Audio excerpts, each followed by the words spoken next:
दोस्तों, भारत की इस पवित्र भूमि पर हजारों मंदिर हैं, लेकिन क्या आप जानते हैं कि एक ऐसा भी स्थान है जिसे तंत्र का घर और शक्तियों का केंद्र कहा जाता है? एक ऐसा स्थान जहां विज्ञान के सारे तर्क फेल हो जाते हैं और जहां की मिट्टी से आज भी आदिशक्ति की खुशबू आती है। हम बात कर रहे हैं असम के नीलांचल पर्वत पर स्थित मां कामाख्या देवी मंदिर की। यहां हर साल जून के महीने में कुछ ऐसा होता है जिसे देखकर पूरी दुनिया दंग रह जाती है। विशाल ब्रह्मपुत्र नदी का पानी अचानक खून की तरह लाल हो जाता है। आखिर क्यों? क्या ये प्रकृति का कोई खेल है या मां का साक्षात चमत्कार? आज के इस विशेष वीडियो के पहले भाग में हम कामाख्या के उन रहस्यों की गहराई में उतरेंगे जिन्हें सुनकर आपकी रूह कांप जाएगी। असम की राजधानी गुवाहाटी से थोड़ी दूर पहाड़ियों के बीच बसा ये मंदिर साधारण नहीं है। पौराणिक कथाओं के अनुसार जब भगवान शिव सती के पार्थिव शरीर को लेकर तांडव कर रहे थे, तब सृष्टि को प्रलय से बचाने के लिए भगवान विष्णु ने अपने सुदर्शन चक्र से सती के देह के 51 हिस्से किए थे। जहां जहां सती के अंग गिरे, वे स्थान शक्तिपीठ बने। लेकिन कामाख्या सबसे विशेष है।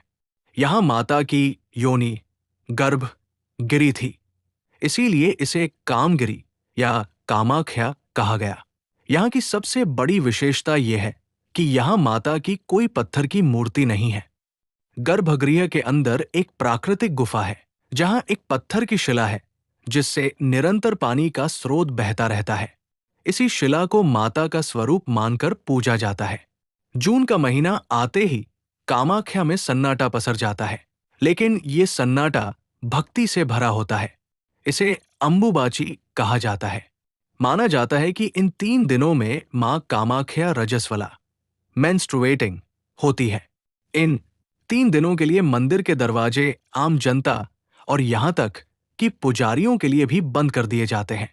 रहस्यमयी घटना, इन 3 दिनों में मंदिर के पास बहने वाली ब्रह्मपुत्र नदी का पानी पूरी तरह लाल हो जाता है। स्थानीय लोग कहते हैं कि ये मां का रक्त है। वैज्ञानिक इसे आयरन ऑक्साइड या सिंदूर वाली मिट्टी का बहाना देते हैं। लेकिन सवाल यह है कि यह घटना साल के किसी और दिन क्यों नहीं होती? सिर्फ उन्हीं 3 दिनों में नदी का रंग इतना गाढ़ा लाल कैसे हो जाता है कि उसे देखकर आंखों पर यकीन करना मुश्किल हो जाए। 3 दिन बाद जब मंदिर के कपाट खुलते हैं, तो वहां कुछ ऐसा मिलता है जिसे पाने के लिए दुनिया भर से लोग तरसते हैं। इसे कहते हैं अंगोदक और अंगवस्त्र। जब मंदिर बंद किया जाता है, तो शिला के ऊपर सफेद सूती कपड़ा बिछा दिया जाता है।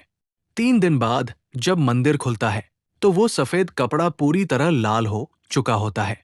इसे अंबुबाची वस्त्र कहा जाता है। तांत्रिकों का मानना है कि इस वस्त्र में इतनी शक्ति होती है कि यह किसी भी नकारात्मक ऊर्जा को जड़ से खत्म कर सकता है। कामाख्या केवल एक मंदिर नहीं, बल्कि तंत्र विद्या का मक्का है।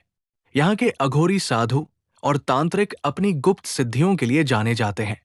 कहा जाता है कि अगर किसी ने कामाख्या में अपनी साधना पूरी कर ली, तो उसे ब्रह्मांड की कोई शक्ति नहीं रोक सकती।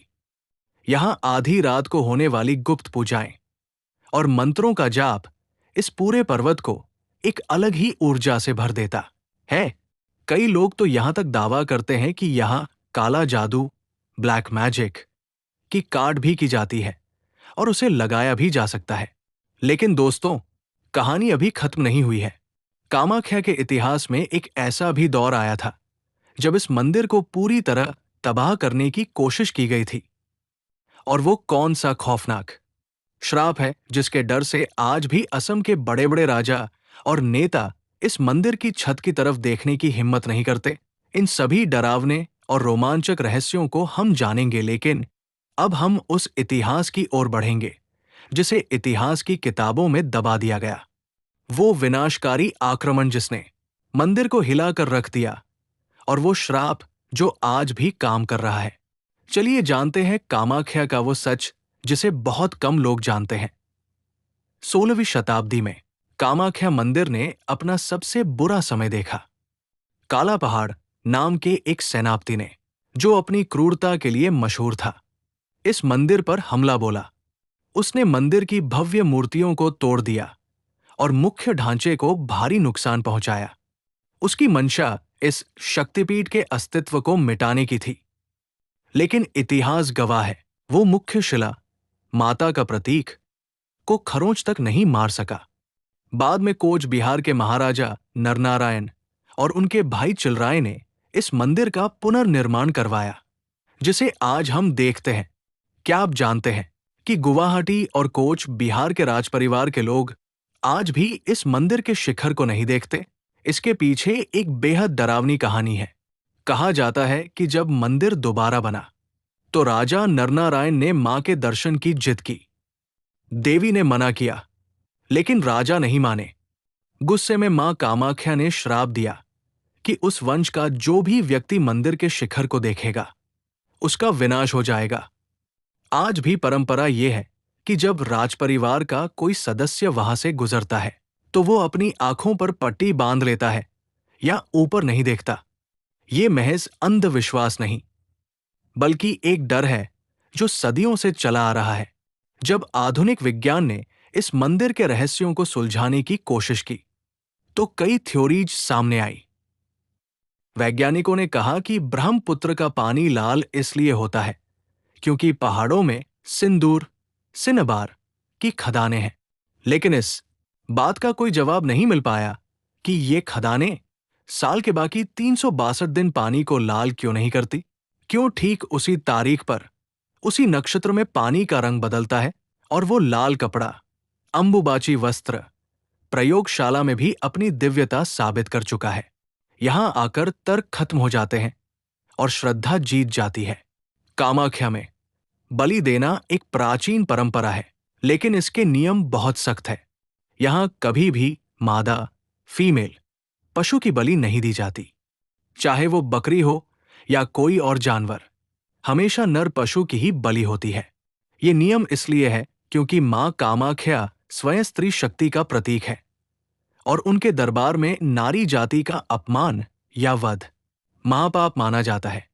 पुराने समय के कुछ दस्तावेजों में इंसानी बलि के संकेत मिलते हैं, लेकिन आज के समय में ये पूरी तरह प्रतिबंधित है। हालांकि आज भी तांत्रिक अपनी साधनाओं में इंसानों के बालों या नाखूनों का उपयोग प्रतीकात्मक रूप से करते हैं। मंदिर के गहरे कोनों में आज भी ऐसी कई गुफाएं हैं जहां आम आदमी का जाना वर्जित है। माना जाता है कि वहां आज भी सिद्ध पुरुष अपनी देह त्याग कर साधना में लीन रहते हैं। कामाख्या मंदिर केवल ईंट और पत्थरों का ढांचा नहीं है, ये उस आदि शक्ति की ऊर्जा है जो इस ब्रह्मांड को चलाती है। चाहे आप इसे चमत्कार माने, विज्ञान की विफलता माने या तंत्र का चमत्कार, कामाख्या का अस्तित्व हमेशा मनुष्य की कल्पना से परे रहेगा। ये स्थान हमें याद दिलाता है कि इस दुनिया में ऐसी बहुत सी चीजें हैं जिन्हें हम अपनी सीमित बुद्धि से नहीं समझ सकते। नैरेटर: तो दोस्तों, ये थी मां कामाख्या देवी के रहस्यों की पूरी गाथा। क्या आप कभी इस अद्भुत मंदिर के दर्शन के लिए गए हैं? अगर हां, तो अपने अनुभव कमेंट में जरूर बताएं। और अगर आपको ये जानकारी पसंद आई हो, तो वीडियो को लाइक करें और हमारे साथ इस आध्यात्मिक यात्रा पर बने रहें।